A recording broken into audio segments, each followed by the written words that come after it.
This is Democracy Now!, democracynow.org, the War and Peace Report. I'm Amy Goodman. We're broadcasting from Katowice, Poland, from the UN climate talks, from a convention center that's built to look like a coal mine. In fact, it's on the property of an old coal mine. We're about an hour from Krakow and about the same distance from Auschwitz, the World War II Nazi concentration camp where close to 1 million Jews died.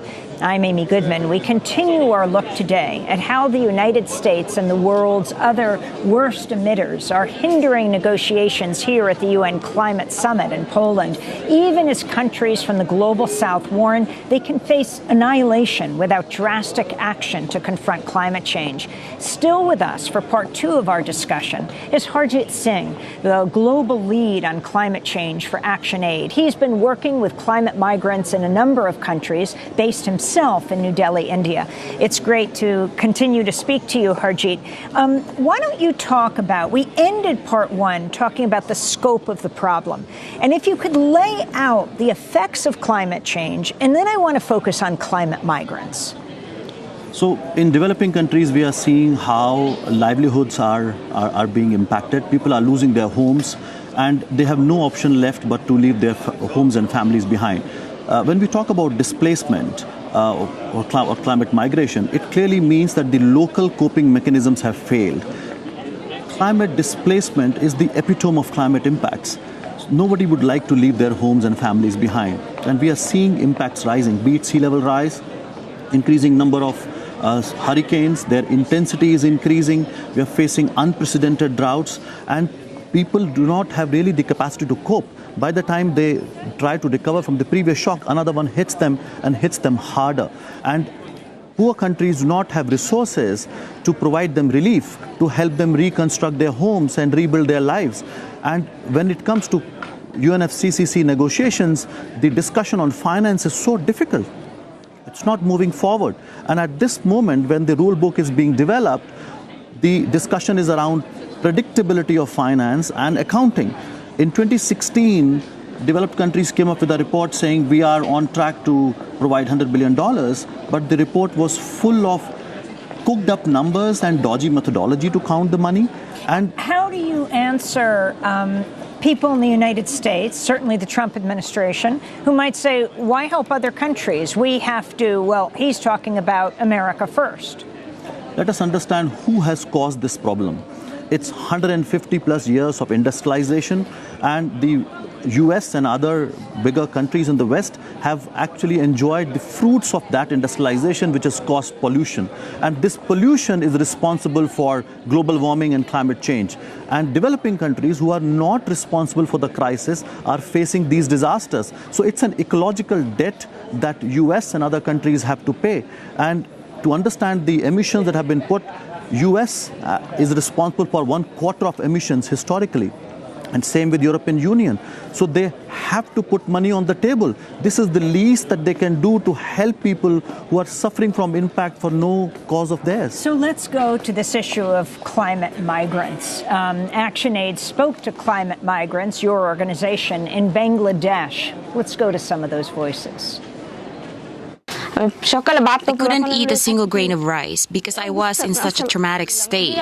My most painful memory was when I gave my house to the person I borrowed money from. If I can work hard enough to save money for a house, even if it takes 10 years, then I will do it. Who would ever willingly want to leave their hometown to move to Dhaka? When the flooding happens, we leave our homes and go to the cyclone center. But it's not possible to take it all. Water levels are rising day by day. They, Piara's family, went to Dhaka because they weren't even earning enough to feed themselves. I don't want to be compelled to go to Dhaka. We would like support so that ultimately we can support ourselves independently in our hometown. My land and housing have been destroyed. Every year there's a flooding. How many disasters can one tolerate year after year? There you have some climate migrants from Bangladesh speaking with ActionAid. Our guest, Harjeet Singh, global lead on climate change and ActionAid. The U.S. Pentagon, even if President Trump denies climate change, calling it a Chinese hoax, the Pentagon full well understands the pressure of climate change and has talked about it being the driver of war in the 21st century. Explain how that can be, from Bangladesh to other countries around the world, even the migrant caravans in Latin America making their way north, the discussions of drought and what people are fleeing, even drought as a pressure in Syria. Absolutely. So what we saw as Syrian crisis was a preview of what's going to happen in the next few decades. When people have no option, they have no food, their houses get washed away, and they have nowhere to go. What else they do? They leave their homes. They first go to bigger cities, then they go to capitals, and when they have no opportunity there, they also cross borders. So even if that is a fraction of number, that number is going to rise, and we have no protection mechanism for them. So it's very clear that the scale of migration that we are going to see caused by climate change is going to increase several folds. And this is only when we are living in a 1 degree warmer world. It's very important to recognize that. The impacts at 1.5 degree, 2 degree are going to be several folds. And at this moment, the current level of emissions, we are moving towards a 3 degree warmer world. It's going to be devastating for them, and when they have no option, they will put their lives in danger and cross borders. Explain what this UN science report means, even with the U.S. joining with Saudi Arabia, Russia, and Kuwait, and saying they won't welcome the report, they'll simply note it. This Nobel Peace Prize winning scientific body of the United Nations saying that we've got 12 years when it comes to climate change before catastrophe occurs. What does that mean? It means that we now have to bring the discussion of limited carbon budget right at the center. At UNFCCC climate talks, they have long avoided what is that cake looks like, cake of carbon budget, how much we can more emit so that we don't go beyond 1.5 degree temperature threshold, and how to cut the cake, which is technically known as equity. Now, they call this equity discussions very toxic because that's where responsibilities are fixed. We know that this cake of responsibility is largely belongs to developed countries. They now have to cut the cake, which means they have to put their plans on the table, how much emission reduction I'm going to do in my own respective country, and how much money I'm going to provide to developing countries so that they can also reduce emissions. I mean, this term climate equity is so important. Absolutely. And we have avoided even at climate talks. But look at what climate science says. It has clearly put 12 years deadline in front of us. And we have to bring the emissions down by half by 2050. And that's the kind. They've increased. Exactly, and the emissions are going up, and this year it's all projected that the emissions are going to go up. It's going to be the highest level of emissions ever we have seen. So we are not going in the right direction. Here at Katowice, that's why it's so important to make sure that the rule book is robust. It talks about ambition, but it also enables ambition by providing finance to developing countries. So talk about the U.S. spokesperson who said at the only side panel the U.S. is hosting, where they push fossil fuels and coal, and nuclear power. He said that they are trying to ensure a level playing field. Last year, the same thing said as they talked about increasing the visibility of fossil fuels and coal. This year, the State Department saying ensuring a level playing field that benefits and protects U.S. interests. Would you argue it's actually in U.S. interests to deal with climate change? A level playing field for whom? For fossil fuel companies that are responsible for causing the crisis? And US and other developed countries like Saudi Arabia are protecting the interest of these fossil fuel companies. They have much more power than developing countries and people who are facing climate impact. And it's not even in US favor. We have seen fires in California. We have seen Hurricane Harvey. So even US citizens' life is at stake. So we need to put pressure on the government. So it's not just about developing countries. As we say, climate change knows no borders. Everybody is going to get affected. But what is important to recognize that it's developing countries. One, they are not responsible for the problem. Second, they don't have resources to deal with it. And third, there's also an opportunity for that they adopt a much greener development pathway. So let's talk about another phrase that's UN lingo, but is so much more than that when it comes to the devastation on the ground, and that's the term loss and damage. I wanted to turn to the Environment Minister of the Maldives, speaking Tuesday about financing for the developing countries most vulnerable to the adverse impacts of climate change.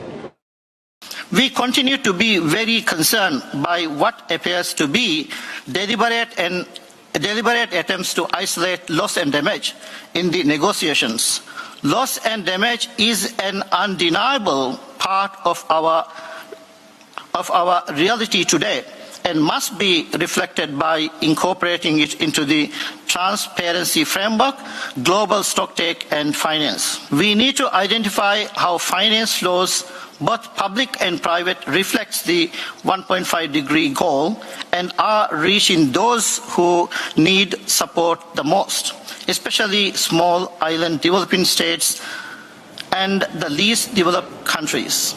That's the Environment Minister of the Maldives speaking Tuesday. Top representatives of countries from all over the world are in one plenary, each one addressing the world about climate change. Our guest is Harjeet Singh, because there are also thousands of activists from around the world. He is from India, New Delhi to be exact, global lead on climate change at ActionAid. If you could elaborate on what the Environment Minister said from the specific island nation of Maldives. So let me put things into context. When we talk about climate action, there are three pillars of climate action. One is mitigation, which is about emission reduction and protecting forest. Second is about adaptation, which means being much more prepared to deal with climate impact so that we are not impacted, which means retrofitting your houses, building dikes, making sure that your agriculture is climate resilient. The third aspect is what happens when you are already getting affected. That's the loss and damage. That has become a third pillar of climate action. And we fought very hard in Paris to make sure that it is separated from adaptation and has its own article. So Article 8 of the Paris Agreement is about loss and damage. Now, this is where it has become a lot more contentious at Katowice. We would like to have global stocktake, which is a ratchet-up mechanism every 5 years, to have focus on all three aspects in addition to financing. Developed countries, particularly US, Australia, Canada, Japan, are resisting to have this language included in the global stocktake. Now, it is fundamental for Pacific nations and all developing countries, because if you don't have that element, then in every 5 years, you will not be talking of people. We'll only be talking of solar panels, we'll be talking of wind farms, we'll be talking of, are we doing something to prepare for climate impacts, but not about people who are already getting impacted. We are living in a situation where many people are going to be relocated because the place are either going to be swallowed by sea or going to be unairable. What would happen to such people? We need to have a mechanism in place so that we can deal with loss and damage. Do you see a connection between the pressures of climate change and the massive exodus of climate refugees and right-wing governments, authoritarian governments, erecting walls, for example, in Hungary, or the President of the United States on the southern border is threatening to shut down the U.S. government if he doesn't get financing for his wall? Do you see a connection between authoritarian governments' rise and the pressures of refugees trying to leave plagued areas? Yes, there is connection, but what we need to understand that things are going to get much worse if we don't act now. Nobody would like to leave her or his home because they're not getting greener pastures. They are going to live they're putting their life in danger while in transit, and they're living in very insecure environment, with a lot of uncertainty. So it's not that everybody is willing to come to Europe or the United States. People would like to remain there, while we also recognize that mobility is a fundamental right recognized by the UN. So we have to put systems in place that we are not forcing people and driving people away from their homes. That's why discussions here are far more important, to make sure that there is money on the table and we are ready to help people who are being forced to migrate.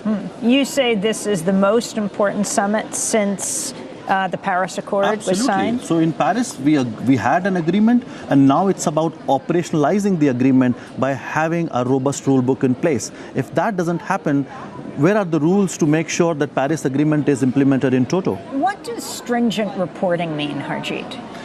See, the kind of plans countries have put on the table are of a different nature. Some are talking about reducing carbon intensity. Some are talking about absolute reductions in different sectors like transport, energy. Some are talking about economy-wide emission reduction. So there are going to be different metrics. So we need to have a system in place so that we are able to understand where we are heading in terms of emissions and emission reduction patterns. For that, you need to have a reporting system. But let's also understand that not all countries have same level of technical institutions to capture that information and do reporting periodically, which means we have to have some flexibility and support built in making sure that the report is coming and it's true and we are able to get a good sense of what's going on. Now, that comes under the whole transparency system, and United States is pushing very hard on transparency when it comes to reporting, but there is another side to it. It's about transparency of finance and support. The moment you talk about transparency of finance, things get stuck. There is no movement on how money is going to be provided to developing countries to transition to greener pathways and tackle climate impacts. Now that's where things are stuck as we speak. Finally, your assessment of where things are right now at this climate summit and what you want to see happen by the end of the week. Very clearly, we have to see progress on finance. So there are two aspects. One is predictability, which means developing countries should know how much money is coming and when, and in what form and shape. And second, that we should be able to account for that money. We have seen examples of loans and guarantees being included because of that dodgy methodology. If the money is real, the action is going to be real. So once we are able to have money on the table, it will unlock ambition, and that will keep us below 1.5 degree temperature rise scenario, and we have very little time, just 12 years to bend the curve. At the same time, we also need to help people who are already getting affected from climate change, both preparing them for impacts and people who are already affected, we need to help them rebuild their lives. So money is central, whatever we are doing here. And last question, where you come from, in New Delhi, India, from India, what are the effects of climate change? What does climate change look like? We have seen unprecedented drought. We have seen floods in Kerala, the southern part of India. It happened after 100 years. And Kerala is one of the prosperous states with good capacity to deal with disasters, and just didn't know how to deal with it because of the scale of the problem, scale of the disaster. So even a country like India, which has some resources, is unable to deal with the increasing number of hurricanes, floods, drought, and also sea level rise. So imagine what would happen to a small developing country like Malawi or Nepal. And that's the most concerning situation. On one hand, we are failing on reducing emissions, and on the other hand, we are not ready to help people who are already getting affected. So we have to make progress on all these aspects to make sure that we implement the Paris Agreement in letter and spirit. I want to thank you for being with us. Harjeet Singh, global lead on climate change at ActionAid, working with climate migrants in a number of countries, based in New Delhi, India. To see part one of our discussion with him, go to democracynow.org. And also to see all of our coverage from Katowice, Poland, where we are right now, broadcasting for the week from the UN Climate Summit. I'm Amy Goodman. Thanks so much for joining us.